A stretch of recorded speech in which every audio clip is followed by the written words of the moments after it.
Hello, my name is Marnie and this is Jerry. On behalf of Spyderco, we'd like to thank you for purchasing our new model 204 Triangle Sharpmaker. It is the next generation in a long line of Spyderco sharpeners. It's our goal with this video and the accompanying instruction book to help you get the most out of your new Triangle Sharpmaker. We've arranged this video to closely follow the instruction book. What we could only show you with pictures in the book will be covered with live action here. You're watching the introduction right now, and in the next section we'll give you a brief history of blade grinds and sharpening. We'll also show you how to set up your sharpener and then how to sharpen a variety of knives, including your serrated blades. Then following the knife section, we'll show you how to sharpen all your scissors. When we're finished with scissors, we have a whole section on shop tools and then some oddball items such as nail clippers and potato peelers. And once we've shown you how to sharpen everything, we'll finish up by demonstrating how easy it is to clean the Sharpmaker. But now, to show us how to use the Sharpmaker, we're very fortunate to have the founder of Spyderco, as well as the head of Research and Development Department, Sal Glesser. Sal has been involved with the development of this sharpening system as well as all of Spyderco's sharpeners, and he's undoubtedly the best person to show us all how to get the most out of our Sharpmaker. So let me introduce Sal Glesser. Morning, Hi, Jerry. Sal. Nice How you doing? Good to see you again. It's great to have you here to show us how to use this thing. Well, they said if I didn't do it, they'd take away my crayons. Sal, I'm really excited to learn how to use the Sharpmaker, but before we get started, could you give us a little history on where did sharpening get started? Yeah, it'll take a couple minutes to set up some stuff and we'll get right into it. Sounds Okay. good. Okay, the whole history of knives goes back a long way. Before we had fire, we were cutting things. So a knife is actually man's oldest tool. They started back in the Stone Age with using very hard rocks, essentially. This is a piece of flint, and the way they created the edge was by applying pressure with another rock and actually flaking off the pieces of flint. What you end up with is a sharp edge, which they used for cutting things. However, once the edge was gone, they had to go back to the knife maker and recreate the edge or sharpen it. And the way they sharpened it was the way they made the original knife, was by flaking off the extra rocks. But the sharpening of the knife was a critical part of even having one. Another example is here. These are from Kodiak Island in Alaska. They're predecessors to ulus. This is the cutting edge, and this is the way they were held. And they used them for skinning animals or scraping or cutting food. However, again, once the edge was gone, they needed a sharpening stone, and it's funny that these three pieces were all dug up together out of an old dig. And this, rather than flaking it, what they did is they used the harder stone to actually remove part of the slate, and so they created their edge this way. And the edge could be created up to a certain point, but the angle, which was very difficult to maintain, took a fair amount of skill. And even in modern days, we use natural stones. This is an Arkansas stone. It's a piece of novaculite, and it's quite hard. It's harder than any metal, and so they can use it to remove metal. But again, you still had to maintain your angle.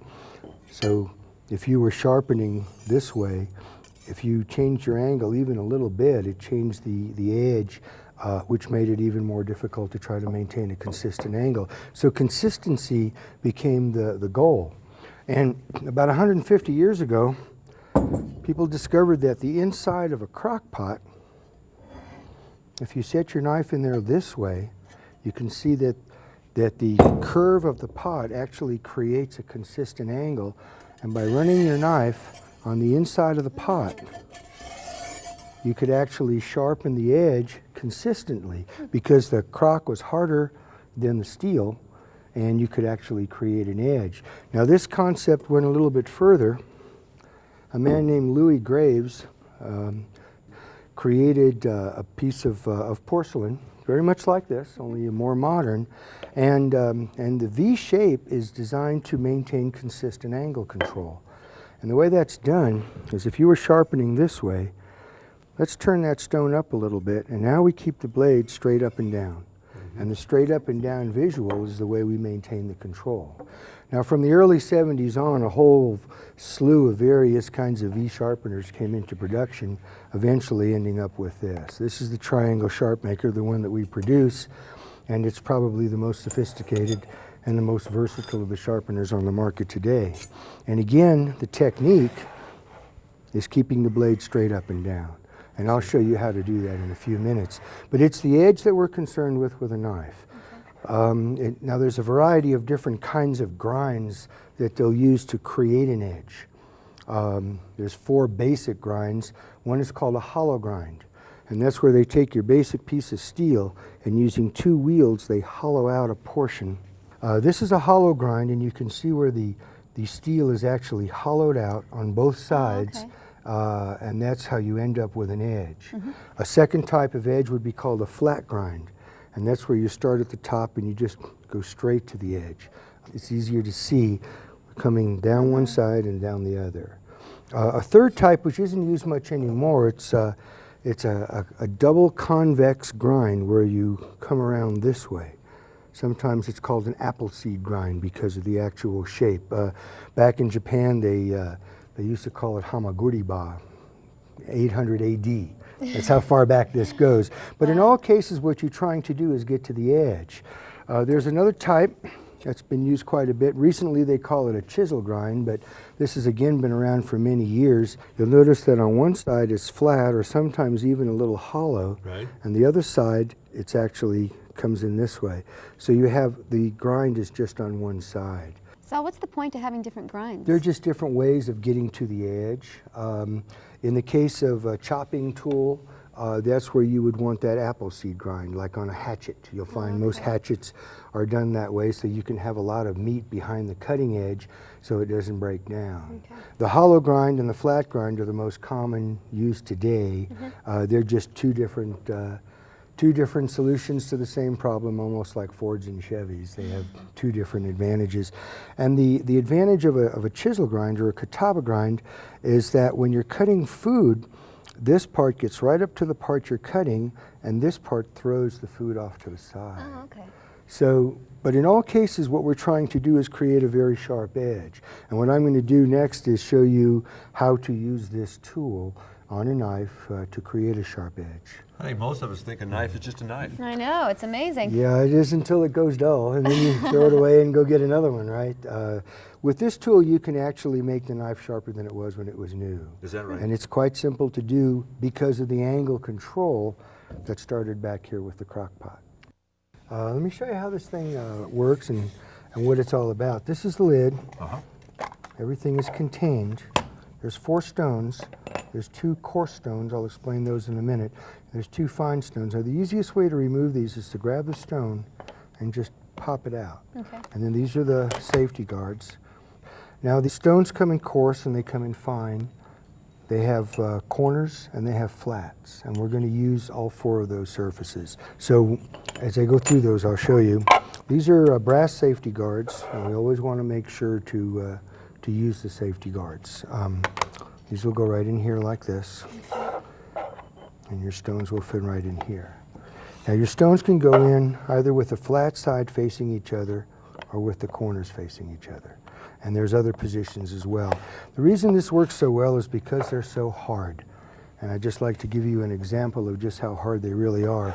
If you took something like a file, which you probably think of as the hardest thing you own, and you tried to cut the stone, that black stuff is literally the teeth coming off the file. Wow. The stone is so hard that it will cut any kind of file. metal. In Jeez. fact, we go a step further. This is a sharpening stone that's used to sharpen steel. Huh. And you can see that our, See it, yeah. our stone is actually considerably harder than this. This is a man-made stone. It's technically a synthetic sapphire, and it can be used to cut any type of metal.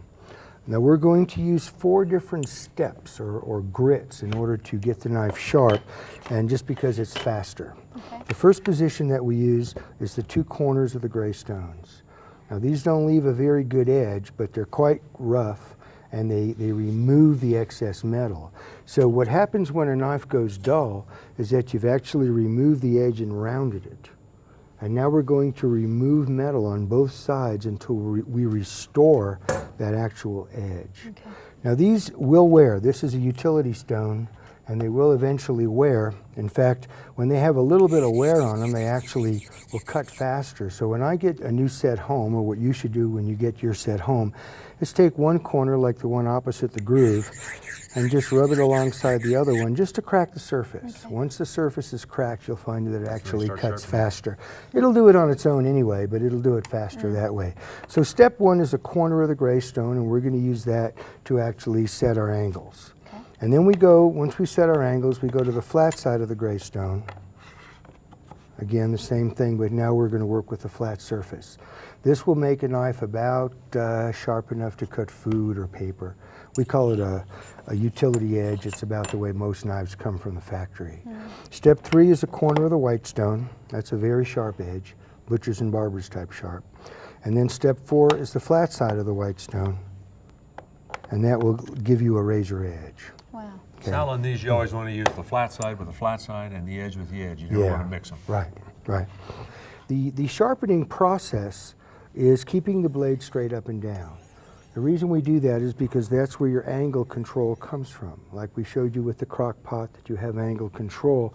Imagine if you were sharpening a knife, it's difficult to see what that angle may be, but if we turn the stone up so that the angle corresponds to straight up and down, and now you've got a visual control over that position. So when you're sharpening a knife, you're going to start at the back and you're going to pull it towards you. Then you're going to start at the back and pull it towards you. Well, this is a very simple motion, and once people get pretty good at it, they don't pay attention. It's not the beginner that we worry about, and while we have guards there, it's the person that's already used it for a while. One possibility is this. Now that will surely cut your hand if that nice soft brass wasn't there to stop it. Sometimes people will do something like this. Or if you have a big kitchen knife and you pull it over and do something like that. The guards are there to protect your hands, and we would like you to use them at all times. And now we'll get into actually sharpening some of these knives. And we have diagrams that in the book that show what a very coarse edge looks like and what a finer edge looks like, so on and so forth. Okay, let's get started. Okay. The coarse stones are the ones that we'll use first, and I got the cameraman's knife, and you can see where the sharks were biting at the edge. So we'll make it sharp. It's not very sharp now, but we'll make it sharp. With the sharpener a little below your waist works the easiest. Thumb on top of the blade, and what we're going to do is keep the blade straight up and down. The angle is already built into the stone, so as long as we keep the blade straight up and down, we're going to get a perfect angle. And we just start alternating stones, just like this. Go from the heel and pull it towards you so you come right to the tip.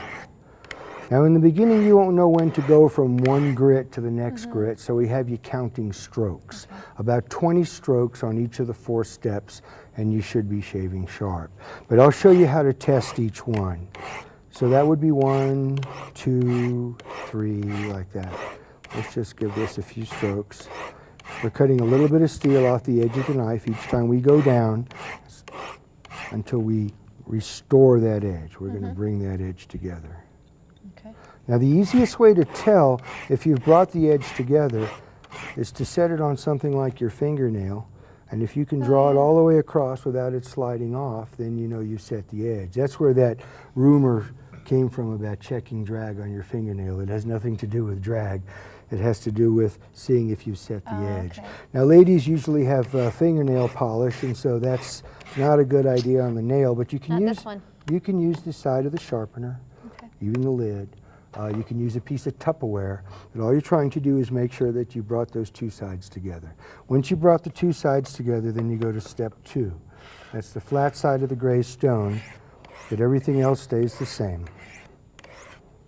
We're taking, again, a little bit of metal off each side, but because we've gone to the flat surface, this kind of softens the pressure, which gives you a more refined or finer edge. And you're doing 20 strokes again on 20 this? strokes again here, and that'll give you an edge that's about like a new knife. We call it a utility edge. You could call it a factory edge. And frankly, that's all my wife ever uses in the kitchen.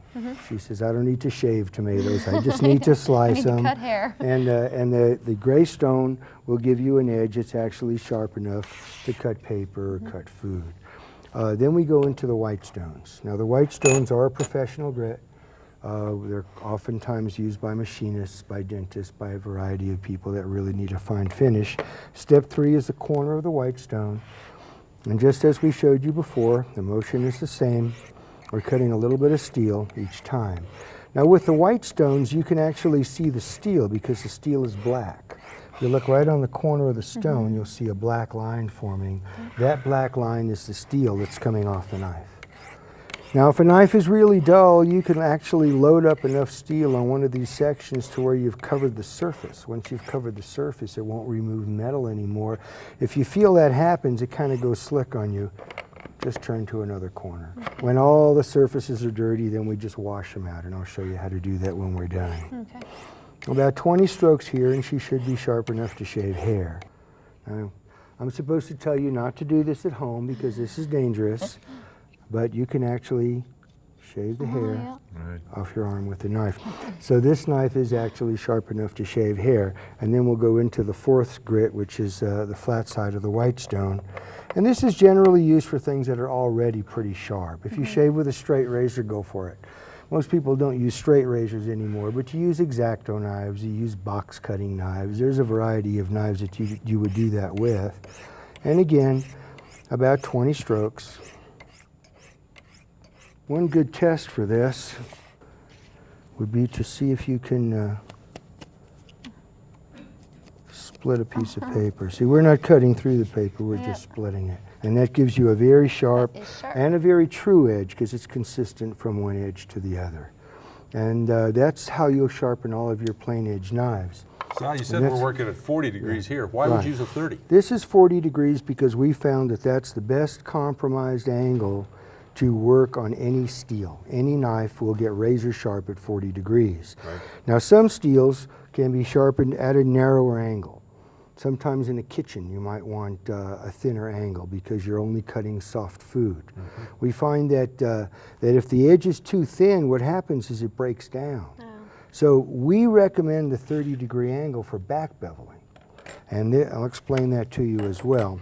See, it's a much narrower angle. Now let's say that your knife, when it was new, had about a 50-degree angle on it. That's really too wide.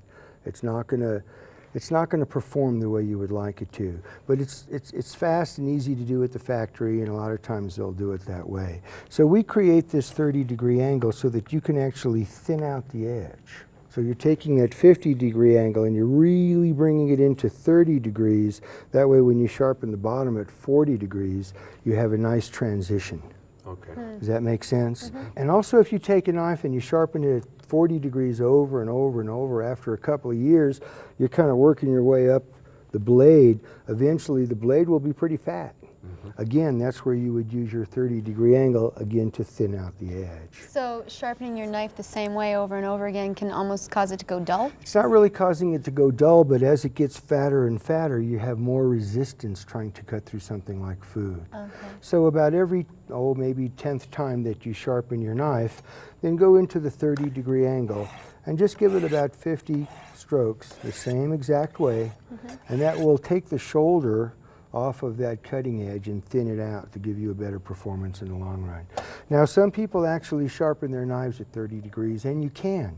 It produces a very sharp edge, what they call scary sharp. But most steels won't hold it. So if you're cutting on something hard like wood, or you're cutting hard boxes, then that very thin edge will break down faster. So it's okay, you can do it, but the best thing to do is to try it and see if you like it. But we recommend the 40-degree angle as the ultimate all-around angle for sharpening knives. Is that what Spyderco come at? Do you set them at 40 degrees? Actually, no, we set them a little thinner than that. We have them from the factory, they're coming in at about 30 so that you can maintain your 40 without having to back bevel. But Spyderco is one of the few companies that pays attention to that. So Sal, can the Sharpmaker sharpen a serrated knife? Yeah, I'm glad you mentioned that. We have some serrated knives here, and the serrated knife is only sharpened on step 3. Oh, okay. Because the fine corner of the radius of the white stone will allow it to go in and out of the teeth. Now you can use the gray stone, but the gray stones remove a lot of metal. And if you sharpen a serrated knife with the gray stone and you're going very quickly, then there's a good chance that you could distort the serration. Oh. So when you're sharpening a serrated knife, you do it the same way. This process is the same. The blade is held straight up and down, and you draw it towards you from the heel to the tip. You want to slow down your motion, though, because you don't want to be skipping the teeth. Okay. Now here there's a couple of points of view, and I'm going to give you both of them. If you'll notice, the serration is only ground on one side. The other side is actually flat. So the first way is to just sharpen it like a regular plain edge knife. One stroke on one side, one stroke on the other side. That will produce the strongest edge because it'll be 40 degrees. It won't be quite as sharp as that very narrow edge that it came from the factory. Some people like to maintain that. The way to do that is to sharpen about 3 or 4 strokes just on the side that it was ground. Okay. Now what that will do is cause a little burr to form on the other side. So after 3 or 4 strokes on one side, just one stroke Take on that the other off. side will cut that burr off. Okay. And that's the way you would sharpen one of the single bevel grinds, the kataba, or what we call the chisel grind before. You would take the side that has the grind and just do 3 or 4 or 5 strokes, and then one there to cut off the burr. And that way you can maintain a very sharp edge. With the serrated edge knife, what you're trying to do is actually sharpen with the inside of the tooth, and that's what the stone allows you to do, get inside of there. Well, that doesn't look too hard. Can I try it? Sure. Okay. So I hold it just like I would to slice a tomato? Okay.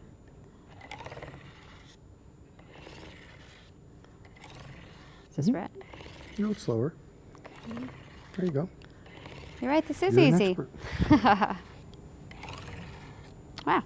Great, thanks. Sharp. Sal, I've got a flexible knife I use for filleting fish. Will the Sharpmaker handle something like that? Does a good job. This is a fillet knife. It's quite flexible. With flexible knives, we just use the corners of the stones. Because the knife is flexible, it's pretty hard to stay on the flat surface. Okay. So you would use step 1 just to set your edge like you would with normal knife. And as you apply pressure, make sure to stay even on the edge. So when you get down to that edge, you have to kind of apply a little more pressure to one side. How much pressure do you apply? It's about 3 pounds, but you'll actually feel it. It's Just enough something. you've got drag? Yeah, you'll learn to feel it. It takes about 4 or 5 knives to get the hang of a tool. After you've taken probably 4 knives from step 1 all the way through to step 4, then the motion will become easier. The straight up and down will become easier, and then handling something like this is just a matter of making sure you've got pressure right out to the tip, because it's the very tip of the knife that you want to have very sharp. It doesn't take a lot of pressure. You're not trying to muscle your way through it. Pressing harder doesn't make it sharpen faster. So there is an optimum pressure, and that we find most people get that down pretty good. Okay. Good. I've had that knife for a long time, and it just gets duller, but I hate to throw it away. No, That's good information. I'm sure you can make it sharper than it was when it was new, and get a lot more use out of it. Okay, Sal, now I have a good one for you. I have an electric knife that just gnaws instead of slices. Can the Sharpmaker handle that? Yeah, again, it's a serrated knife. This is an electric knife, and if you'll look at them closely, you'll find they come apart. Okay. So So what they were we- meant to be sharpened? Right. Oh, okay. So you have a single bevel on this side, and then this side's flat. Take the side that's ground and do it just like a serrated knife. And here you notice, Jerry, that it's a little flexible, so I'm applying a little more pressure so that I can get right out to the tip. Probably 5 or 6 strokes, and then just lay it right flat on there. The other Okay. side, lay it right flat on there, and just go right down. What that will do is cut off any burr that develops. Okay. And then you do the same thing with the other side, but because it's ground on the other side, you'll sharpen the other side the same way. Makes sense. And then you'll just flatten it out on the other side the same way. Probably, I would say 20 or 30 total strokes on each side will bring your electric knife, again, sharper than it was when it was new. Gee, I thought I had him stumped. No. Sal, for the most part, we've been dealing with conventional knife blades. Will the Sharpmaker handle something like a hawkbill or a linoleum knife or a hatchet or something like that? No problem. Hatchets are generally working very hard, so it doesn't pay to use the white stone. You can if you were in a contest, you know, where you were racing somebody, but generally speaking, steps 1 and 2 will do it. And you'll do it the same way, starting at the rear and working to the other edge. And again, I would use the corner of the stone until it'll catch your nail or catch the side of the sharpener, and then you go to the flat side of the stone and just continue on the flat side of the gray stone until it'll cut a piece of paper. Okay. That's about as sharp as you're going to want to hatch it, because it's as you start hitting wood, that very fine edge breaks down very quickly. For a hawkbill, this is one of the few sharpeners around that will do it, and this one is serrated, so I'm only going to use step 3, but if you're using a plain edge hawkbill, then you would use step 1 and 3 only. All right. Because you're working an inside curve, and so it really doesn't pay to use a flat surface. And you would do it the same way. Notice a little bit of twist at the wrist, just so that I can get the tip. Right. If you were doing a hunting knife, for example, that had a belly like that, and you were doing it the same way, then you might do a little twist up the other way. Okay. But with a linoleum knife or any of those odd knives that have that inside curve, then the corners of the stones would be the way to do that. Sal, I'm really impressed with the versatility of the Sharpmaker system. I think I could probably sharpen most of these knives myself now. I really appreciate this. No problem, you're welcome. Okay, Sal, you said that the Sharpmaker can handle scissors, so I brought along several different kinds. Some ordinary scissors, some pinking shears, and some thinning shears that my hairdresser asked me to bring along. Sal also brought a pair of tin snips. Can we handle those too? Sure, no problem. Let's start with the ordinary ones. Okay, if you look at the end of the tool, you'll see another hole is there. This is designed to handle a triangle, and if you look, there's an angle set there at 12.5 degrees. You only use one stone. Basically show you how we do this, and you would use steps 1, 2, 3, and 4 just like you do with your regular knives. I'm only going to use step 4 here just to show you how it works. Remember, with knives we kept the blade straight up and down. Yeah. Well, the same thing here with scissors. We're going to keep the blade straight up and down. Bring the tool to the edge of the table. That way you're not going to stab the table. And just as you do with a knife, go from the heel right to the tip. Okay. Over and over. And both sides would be done the same way. Just turn it over. The other shear blade is exactly the same. Just do it the same way. Now, while you're sharpening just on one side, as we did with our kitchen knives, it's possible to develop a little burr. Now, a lot of people just close the scissor and that cuts off the burr, and that's okay. However, if you want to get a little more specific, if you lay the blade right on top of the stone and just cut the burr off. And just do that once? Well, once or twice. Okay. Yeah, as long as the stone is flat up against the shear. You don't want to be turning it up this way, or you're going to just take that edge right off. And tin snips would be done exactly the same way. This, the blade is held straight up and down and drawn across the stone from the heel to the tip. Both sides are done the same way, just like you do your shears. And there you may or may not want to take off the burr. Again, the choice is yours. Most people like to check them on a piece of paper. See if you can just do that. That's the normal test. One of the tests that I like to use is take a piece of felt, pull it apart, and you get a really fine fuzz. If a shear is very sharp, you should be able to trim that fuzz quite easily. Then you know your shear is sharp. For thinning shears, yeah, if you can sharpen those, my hairdresser will love you. I don't know how you're going to get all those individual little forks. You don't do it that way. There's two cutting edges. One has a little fork that doesn't do any cutting. Oh. That just grabs the hair to keep it from sliding out. Okay. This is the only side that you do your sharpening on. Oh. And you do that just on the flat surface. If you use the corner of the stone, it'll go in between, and that's not what you want. So you just use the flat side of the gray stone to set up the edge, and then you use the flat side of the white stone exactly the same way. Just from the heel to the tip and just coming right across. Okay. And again, you can deburr using the same method of laying it flat and then just coming right across. Okay. Now, pinking shears are a little different. Yeah, those pinking shears are so dull. They just gnaw the material instead of cutting it. It's possible to put the stones right there. Oh. And this is higher than the top of the handle. Now with a pinking shear, you've got a flat surface on the bottom of both sides. Okay. That flat surface is laid right across the top. And just keeping it straight up and down, come right across from the heel right to the tip. Okay. And again, both sides are done just like you do your regular shears. Now I usually use the gray stones until they're sharp enough to cut a piece of paper. Just continue sharpening on the gray stone until they'll cut paper. And then I go into the white stone, and I use the white stone until they'll cut a piece of felt or silk, something really hard to cut. Oh.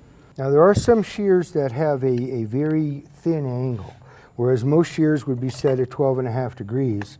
A pair of professional barber shears, for example, will generally be sharpened at a much thinner angle. So rather than keeping the blade straight up and down as you would for a regular shear, you kind of lay it over until you find that angle, and then just sharpen along that angle the same way that you would a regular shear. And again, you would deburr the inside the same way that you lay would. it flat. Right. So you have to do that kind of by feel to find the flat Yeah, spot in but the blade. normally it's a pretty wide angle, so it's easier to find. Geez, this is great. We're learning a lot.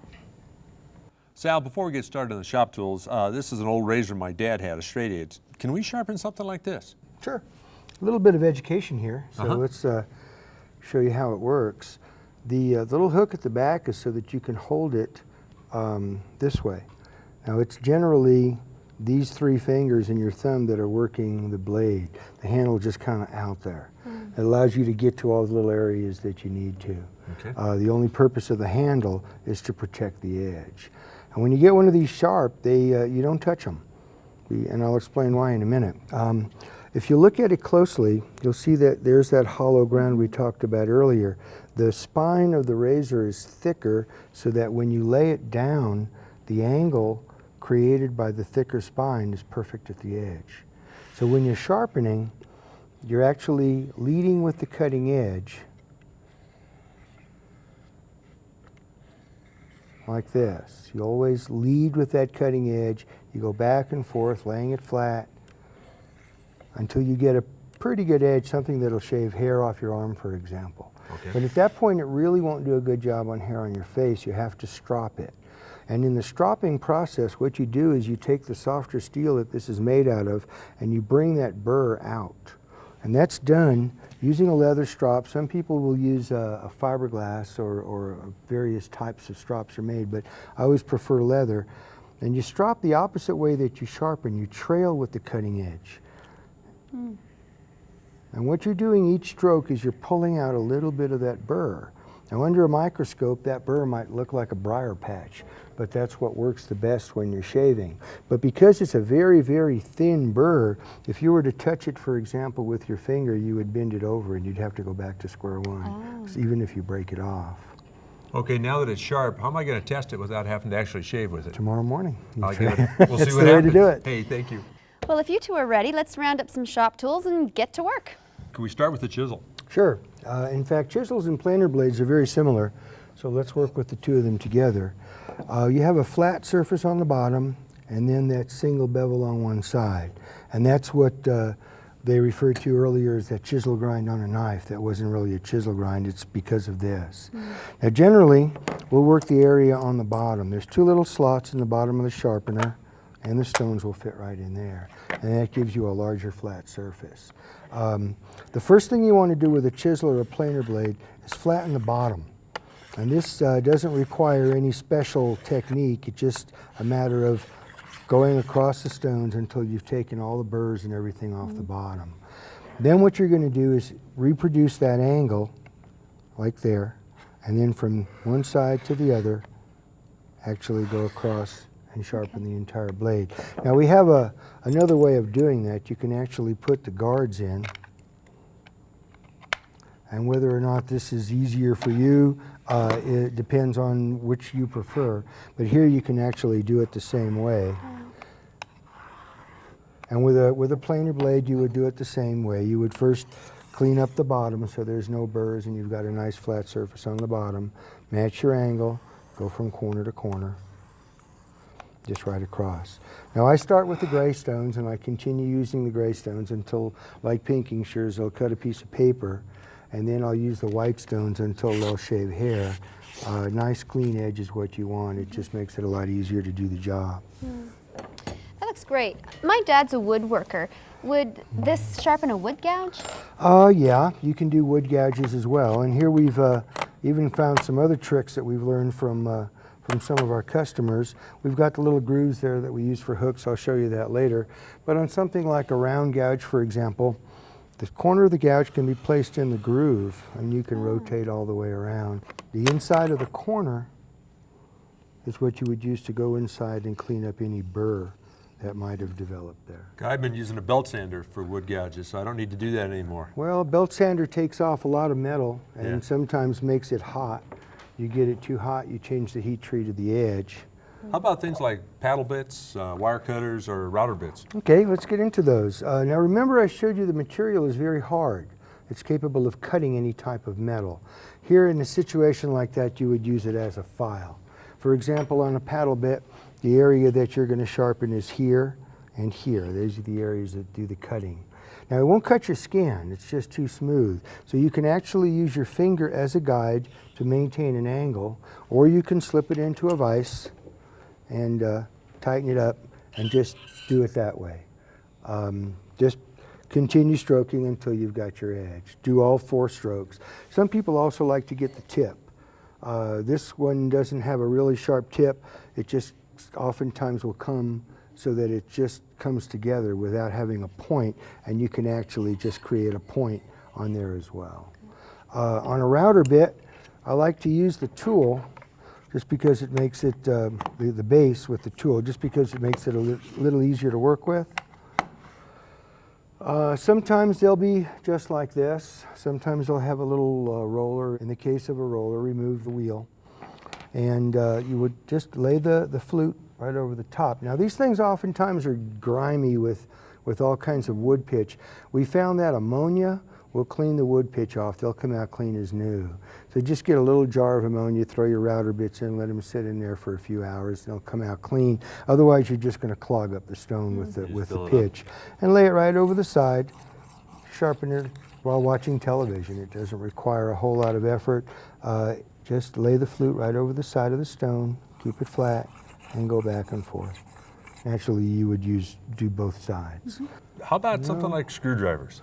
Screwdrivers, well, screwdrivers don't need to be sharpened, but what happens is that when you're working with screws, oftentimes they'll bend or they'll lose their shape. They just change. Okay. And again, using your vise, lock them into position, and using the tool as a file, just get right inside the groove and clean off all the burrs that are built up inside.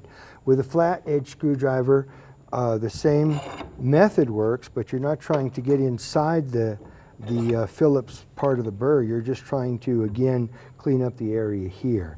So just flat across the top is all you're after. And just continue to do that until it's the shape that you want. Hey, Sal, the screwdrivers look great. Now I won't have to throw them away for another 5 years. Okay, now I have another one for you, Sal. Well, you mentioned wire cutters as well. Let me okay. get those as well. Here again, you've got a very hard stone, you've got a very hard piece of steel, but the stone is harder. The area that you're going to sharpen is inside here and inside here, the same as you'd use for a cuticle nipper, for example. By using your finger as a guide, it's possible to maintain a consistent angle because it won't cut your skin. And you want to make it sharp enough to cut a piece of paper. Hey Sal, the other day I was at my dentist's and he was telling me he was looking for a better way to sharpen his dental tools. I told him that I would be working with you in the Sharpmaker, and he was wondering if the Sharpmaker would be able to sharpen dental tools. Yes, actually we sell quite a few ceramic stones to dentists. They're not always in this shape. We have a variety of different shapes that we produce, but with your dental tools, you're going to be using the stone as a file, and you're going to be using your finger as a guide, so that you would set the angle and your finger in position and just go down the stone. It's better to go just in one direction, leading with the cutting edge, because you're less likely to be rocking it than if you go back and forth. Any of the surfaces will work. Some dentists prefer the fine stone, some dentists prefer the coarse stone, so they'll actually have to try both to see.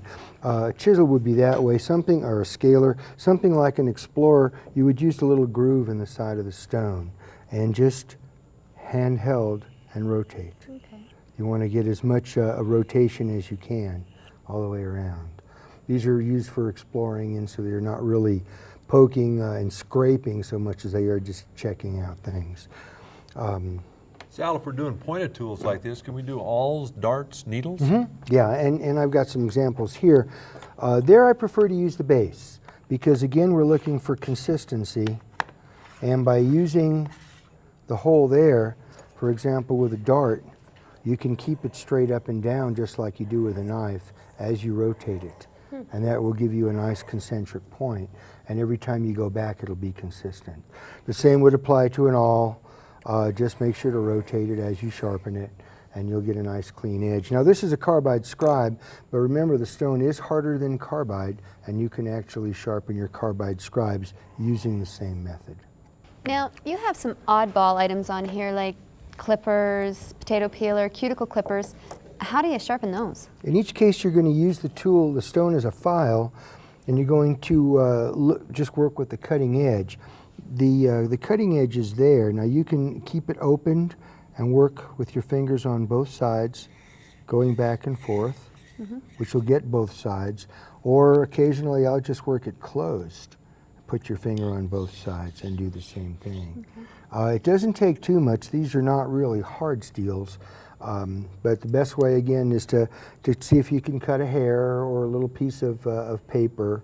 Nails are pretty hard. If it'll cut paper or hair, it'll cut anything. A cuticle nipper the same way.